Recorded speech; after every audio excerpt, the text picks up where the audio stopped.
Hey guys, Dave from Nerdarchy, for nerds by nerds, hanging out with this nerd. Nerdarchy Ted.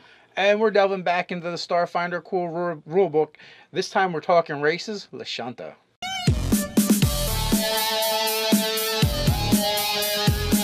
Jump down the description below where you can sign up for Nerdarchy the newsletter, get weekly gaming tips, as well as learn how to game with Nerdarchy. So we are on page 48 in our Starfinder cool rulebook.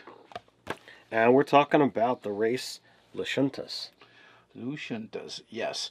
So there's a couple things going on with Lashuntas that we haven't seen with any other races so far. Well, first and foremost, we get telepathy. We do, but I was thinking more along the lines that they actually have a sub-race. Well, I was going to go there for part two, but... they have a sub-race, there's a split, they have their own home world, there's a lot of things going on. So I guess let's break it down. We'll go right into Lashuntas, and we'll go right into the crunchy stuff first, starting right at the top. All right, so they're weak on the hit point pool. They only get 4. Yes. So... And when in our little handy-dandy sidebar that tells us what stat adjustment we get, we have to see below. Right. So if we jump down, that actually goes into what that breakdown is because of that divergent, or in this case, dimorphic, as it's called, race structure. Well, it is interesting in the sense that not only is there a difference, but there's a difference that doesn't happen at birth, but it happens at puberty, and typically by choice.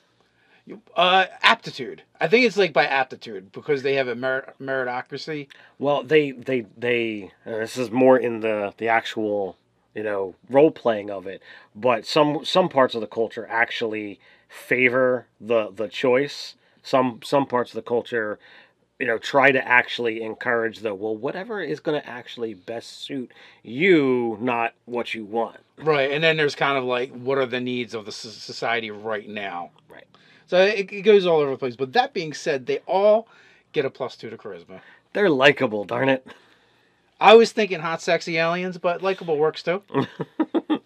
So then the rest of your stat increases or decreases, as the case may be, is going to be dependent upon the choice you make as to what subrace you go with.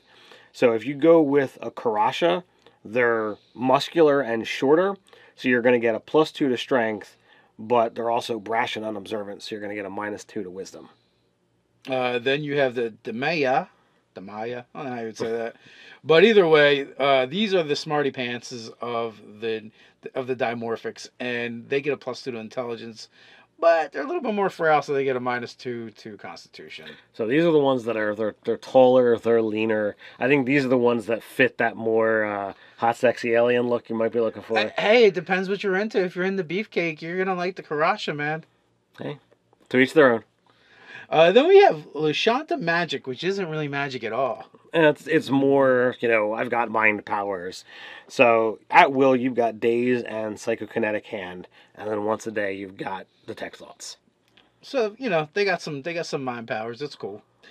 They also have freaky antennas. They do have freaky antenna, and with that comes that aforementioned telepathy. Yeah, within 30 feet, they can basically talk mind to mind with people.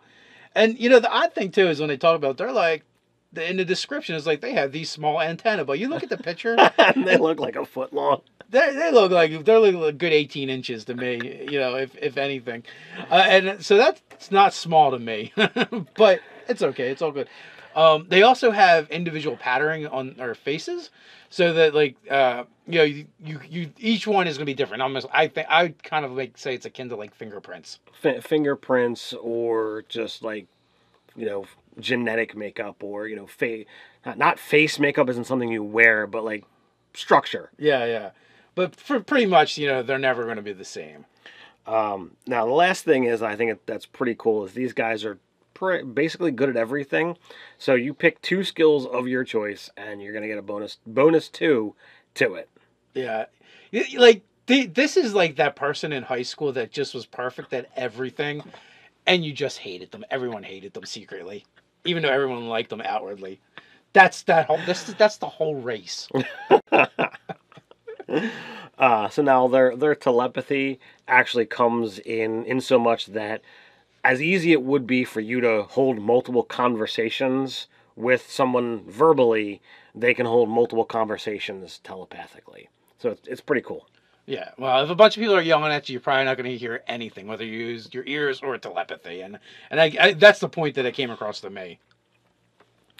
So we kind of got into the physical description through the rest of it, but like I said, depending upon which way you go is going to determine how you look and what have you.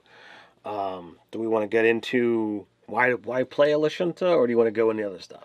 Well, I guess there's a couple things. One of the things I guess we briefly mentioned, but is the fact that they are the only race that we've done so far that has their own homeworld. Like everyone else is like either made, they've migrated, their world disappeared, whatever. But these guys actually have a homeworld. So Castrovel is where they're from, and it's a pretty harsh planet. It's got loads of predatory creatures, and they've adapted to that kind of world. Right. So basically, their genetic answer was just be better. Which kind of gives them a big selling point if you want to go down that road. Now they also have a fairly large settlement on Akiton as well, and that is actually the Kasatha, for better word, homeworld right now, because that's where they migrated to. Right. And initially they migrated there with the intention of conquering it and be like, this is going to be our world.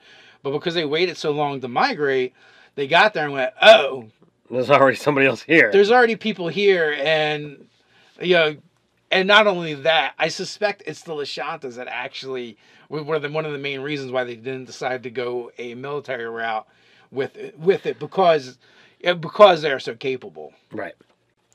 When playing a Lashunta, it says you likely, when playing one, you do it if you want to deeply value learning, self-improvement, and practice perfection of skills and powers. Are a natural-born leader, calm and charismatic, if Demaya, loud and boisterous, if Karasha.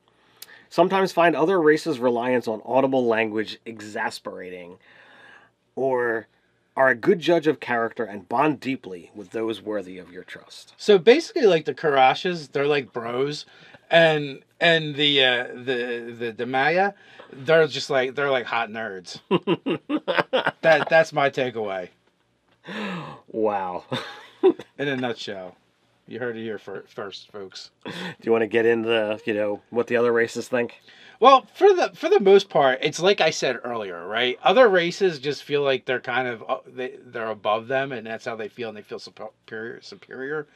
So there's a lot of that going on. But for the most part, though, because they're so charismatic and likable, they kind of get along with everybody. So except there's one exception, right? So the Shirin, not so much. They're the only ones that they don't have that mutual respect for and with, and that's because they were at war for a very long time. So people are still holding on to some grudges, maybe. So the Shirins are the main exception to the pattern of mutual respect. Millennia of warfare with the insectile Formians has finally ended, and many Lashuntas are still uncomfortable interacting with their similar races and worry that the bugs may one day unite against them. Yeah, I was surprised. Like, you're reading through it, they even get along with the Vesk, and nobody gets along with the Vesk so far. Like that is like the one everyone's kind of like a little uneasy about, but they're like, that's because they got the Korash and they're like totally bros, and they just totally bro it up with the Vesk. They got that strength bond going. Yeah, they just they got that jock bond. So some of the other things is alignment. They tend towards lawful good.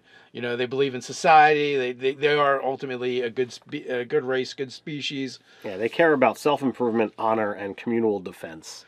And when you get into like adventurers, it's like, hey, you can find a lot of these in their cultures, and it's everything but mystic and Solarian.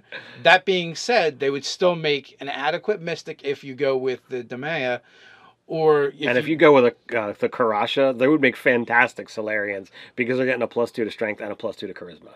That's pretty pumpty. Yeah, and so far from what we've seen of all the races, I would say, Lashuntas and humans are the most diverse as far as picking, what they want to play. Yes. So you definitely have that going on. So, one of the things that stands out to me is if you're a D&D player or a Pathfinder player, the whole race, the way they're described, just kind of screams monk to me. Like, so if they were to introduce a monk type class, I'm like, these guys would definitely fit into it, just because that's kind of like how they live their lives anyway. Yeah, it almost seems, monistic. And the meritocracy, the idea that that they rule by who's the best at doing the thing, instead of politics or bloodline or anything like that as well, also kind of like gives me that feel as well. And, just the overall positive aspect of their race, pushes you in that direction as well. I would have to agree. So I don't know. I think this is going to be a fun race for people to play. Like they only have one real downside, and they're weak on the hit points. Right. So that would be the biggest thing. But other than that, these guys look like they'd be a lot of fun. Fun to introduce as NPCs. Fun to do as your character. They, to me, for themes, like they just like it's a whole race of icons. I think. So I think you could really mix them up, anywhere, but having that overall likability, I think definitely does push towards an icon. So, but the question is, what do you guys think? Is anyone playing a Lashunta in your game? Let us know. We have a place for it. It's called the comments. While you're at it, like, share, and subscribe. Or you can go down to the description and get the link to get your copy of Starfinder. So until next time, stay nerdy.